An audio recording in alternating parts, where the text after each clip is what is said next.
অসহনীয়, অবৰ্ণনীয়।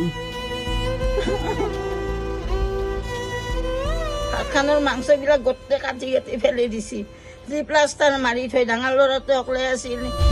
মাতৃয়ে বৰ্ণনা কৰিলে পুত্ৰৰ লগত কি ঘটিল। ল'ৰাটোক যাতে হাতখন কিবাকে বাচে তাৰে কাৰণে মই সমূহ ৰাইজক প্ৰাৰ্থনা জনাইছোঁ যাতে ল'ৰাটোৰ হাতখন ভাল কৰি কিবাকে আনিব পাৰে। এতিয়া সহায় কৰক ৰাইজে, মই ভৰি তৰিম লাগে। ভুল চিকিৎসাৰ বলি হোৱাৰ অভিযোগ। ভুল চিকিৎসা কৰিছিল দিগন্ত ফুকনে। তেখেতে হাতখন ডাঙৰ ডাক্তৰৰ কাৰণে লৈ গৈছিল। হাতখনৰ মাংসবিলাক গোটেই কাটি কাটি ফেলি দিছি। সদায় প্লাষ্টাৰ মাৰি মাৰি থৈ দেই, চাবাও নেদে, সোমাবও নেদে ল'ৰাটো। এগৰাকী মাতৃৰ গুৰুতৰ অভিযোগ জনাইছে মুখ্যমন্ত্ৰী আৰু ৰাজ্যলৈ সহায়ৰ আহ্বান।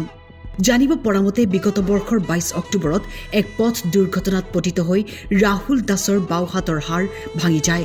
তাৰ পাছত যুৱকজনক গুৱাহাটীলৈ লৈ আনে পৰিয়ালটোৱে। গুৱাহাটী প্ৰতীক্ষা হস্পিটেলত অপাৰেশ্যন কৰিলে, কিন্তু এনেকুৱা কৰিলে অপাৰেশ্যনটো দিগন্ত ফুকনে অপাৰেশ্যন নকৰিলে। মানে আপোনাৰ 3জন কোনোবা বেলেগ ডক্টৰে অপাৰেশ্যন কৰিলে। আপোনাৰ পেচেণ্টৰ হাততহে এনেস্থেচিয়া মাৰিছে, মানে বিষ নোহোৱাৰ কাৰণে, কিন্তু তাৰতো হোল বডিটো চেঞ্জ আছে, তাৰ অকল হাতৰ নাই চেঞ্জ।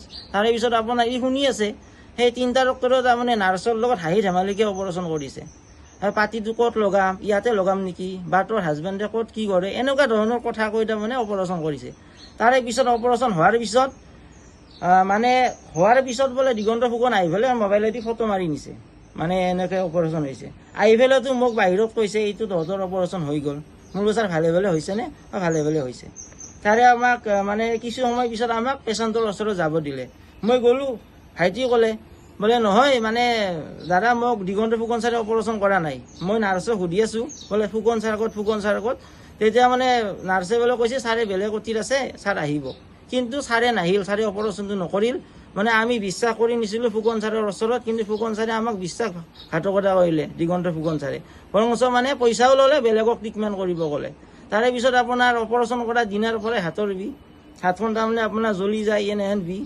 সিহঁতে তাৰমানে আপোনাৰ বিষৰ বেজি মাৰি দিয়ে, অলপ সময় বিষটো কমে আৰু বিষ উঠে। তেনেকৈ আপোনাৰ 3বাৰ অতি ৰুমত নিছে, 3বাৰ এনেস্থেচিয়া মাৰিছে। তাৰে পিছত লাষ্টত ক'লে কি আপোনাৰ হাতখনৰ বহুত ক্ৰিটিকেল কণ্ডিশ্যন, মানে হাতখনৰ ইনফেকশ্যন হৈছে, বাহুলৈকে ইনফেকশ্যন গৈছে। গুৱাহাটী আৰু পাটনাত চিকিৎসা কৰি সৰ্বস্বান্ত হৈ পৰে পৰিয়ালটো। Tihu north east mega food পাৰ্কত শ্ৰমিক হিচাপে কাম কৰা যুৱকজনক এতিয়া পুনৰ চিকিৎসাৰ বাবে প্ৰয়োজন প্ৰায় 2 লক্ষাধিক টকাৰ। কিন্তু দিন হাজিৰা কৰি জীৱন নিৰ্বাহ কৰা পৰিয়ালটোৰ হাতত নাই ধন, যাৰ বাবে ৰাহুলৰ মাতৃ আৰু জ্যেষ্ঠ ভাতৃয়ে বিচাৰিছে মুখ্যমন্ত্ৰীৰ লগতে ৰাইজৰ আৰ্থিক সহায়। ল'ৰাটোক যাতে হাতখন কিবাকে বাচে তাৰে কাৰণে মই সমূহ ৰাইজক প্ৰাৰ্থনা জনাইছোঁ যাতে ল'ৰাটোৰ হাতখন ভাল কৰি কিবাকে আনিব পাৰে। এতিয়া সহায় কৰক ৰাইজে, মই ভৰি তৰিম লাগে। এতিয়া আমি হাতযোৰ কৰি ৰাইজক আৰু অসমৰ মুখ্যমন্ত্ৰীক আহ্বান জনাইছোঁ।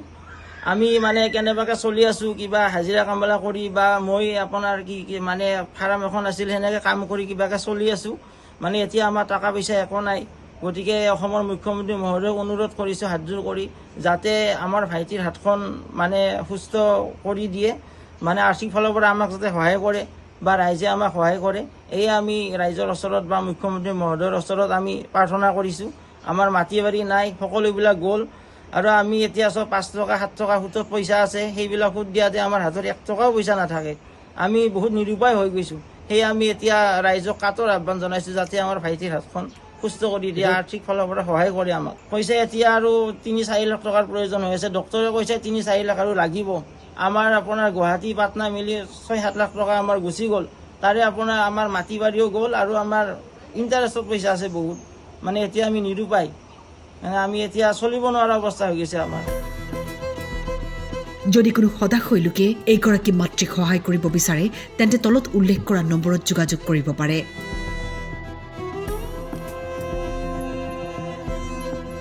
আপোনাৰ অকণমান সঁহাৰিয়ে হয়তো পৰিয়ালটোৰ মুখত হাঁহি বিৰিঙাব পাৰে।